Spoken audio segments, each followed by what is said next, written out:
हे पहा, तुझ्या शाळेत जसं शिकवलं तसंही सांगतो. ऍक्च्युअल आणि तुझ्याही शाळेत शिकवलेलं. ऍक्च्युअल सगळ्यात सोपी पद्धत हीच आहे. इथे या पहिल्या क्वेश्चन मध्ये सगळ्यांना डिव्हायडेड बाय किती केलंय? 2. म्हणजे एका युनिटचे किती पार्ट करायचे? 2 पार्ट करायचे. इकडे अपॉन किती केलंय? 5. म्हणजे एका युनिटचे किती पार्ट करायचे? 5 पार्ट करायचे. या तिसऱ्या क्वेश्चन मध्ये एका युनिटचे किती पार्ट करायचे? 8. आणि या शेवटच्या क्वेश्चन मध्ये एका युनिटचे 10 पार्ट करायचे. समजा आता पहिला क्वेश्चन घेतला आपण.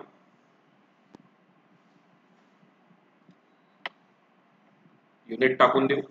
इकडे 0, इकडे 1, इकडे 2 आणि इकडे 3. तसंच इकडे पण -1, -2 आणि इकडे -3. पहिल्या क्वेश्चन मध्ये एका युनिटचे किती पार्ट करायचे ठरले? 2. झालेत का 2 पार्ट? पाहता बरं. एकाचे 2 पार्ट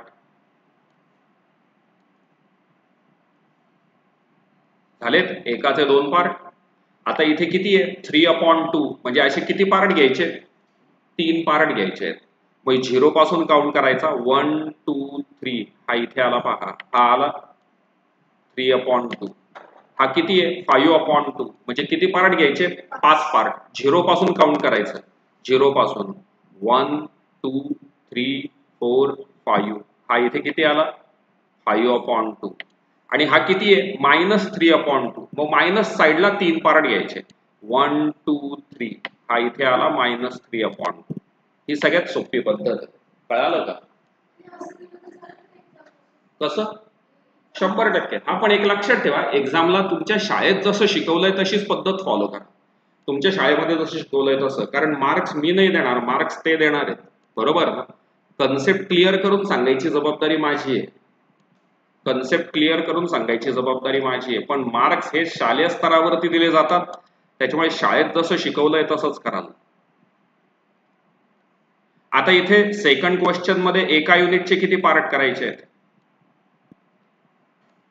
डिव्हायडेड बाय किती आहेत? 5 आहेत.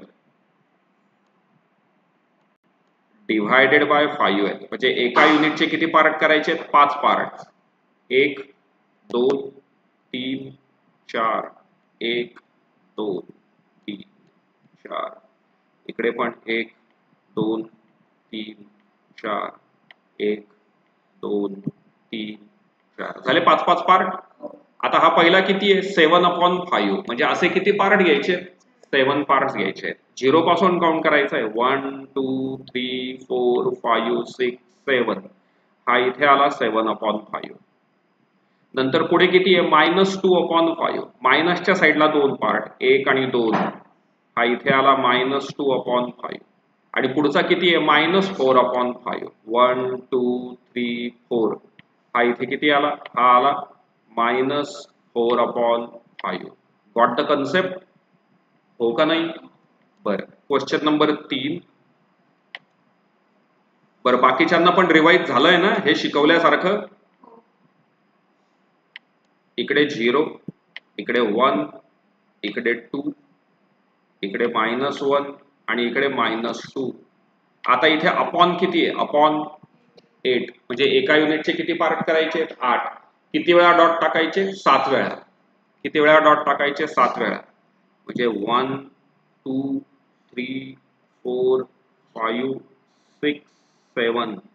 1 2 3 4 5 6 7. इकडे पण तसंच.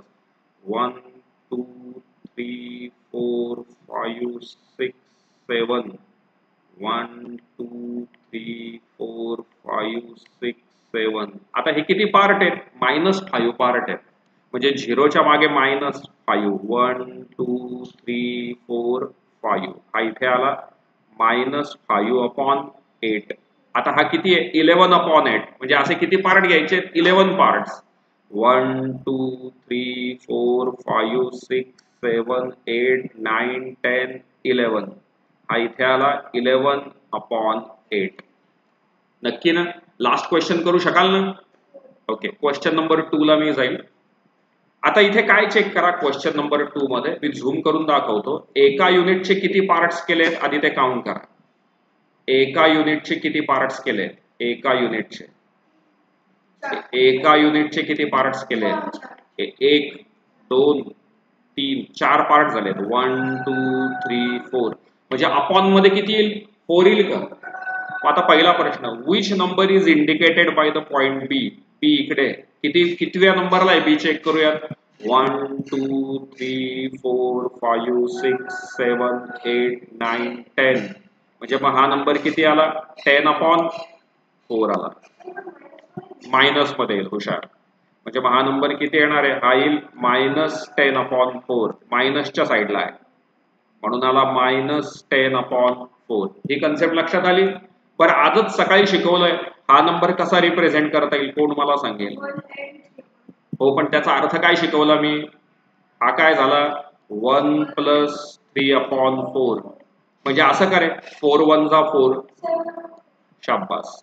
म्हणजे हा किती झाला? 7/4. कन्सेप्ट लक्षात आली का? किंवा याचा अर्थ मी काय शिकवला होता? 1 + 3/4 म्हणजे 1 च्या पुढे किती पार्ट? 3 पार्ट. आठवतात का? मग 1 च्या पुढे 3 पार्ट, 1 2 3. कुठला नंबर येतो तो? पॉइंट सी येतो. कळालं का? हो का नाही? बरं, आता हा last question. Point D denote the number 5/2 is true or false? 5/2 हा पॉइंट डी आहे म्हणे. हे ट्रू आहे का फॉल्स आहे मला सांगा. नाही, आता काय करूयात आपण? आज सकाळी शिकलो त्या पद्धतीत कन्वर्ट करूयात. 5/2 हा असा मेन्शन करता येईल का मला सांगा? 2 + 1/2.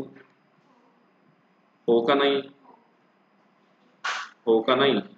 किंवा मला सांगा, या क्वेश्चन मध्ये एका युनिटचे किती पार्ट केलेत? हा जो क्वेश्चन आहे, बोर्डवरती दिलेला जो क्वेश्चन आहे बरं का, प्रारंभ, त्याच्यात एका युनिटचे किती पार्ट्स केलेत? 2 का 4? 4 पार्ट्स केलेत की नाही? मग आपण काय करू? हा जो दिलेला नंबर आहे ना, याच्या डिनॉमिनेटर मध्ये 4 आणण्याचा प्रयत्न करू. याच्या डिनॉमिनेटर मध्ये 4 आणायचे असतील तर मल्टिप्लाइड बाय किती करावं लागेल? 2 करावं लागेल का? म्हणजे आन्सर किती येईल? 10/4. मग आता चेक करा तर बरं, हा 10व्या नंबरला आहे का? 1 2 3 4 5 6 7 8 9 10. हो आहे. Therefore the statement is true. कळालं का? म्हणजे क्वेश्चन परीक्षेला जर असा फिरवून आला तर एका युनिटचे जितके पार्ट केले तो नंबर आपल्याला डिनॉमिनेटर मध्ये आणण्याचा प्रयत्न करायचा आहे. कन्सेप्ट समजली आहे? चला एवढं लिहून घ्या बोर्डवरच, म्हणजे मग नेक्स्ट एक्सरसाइजला जाऊया.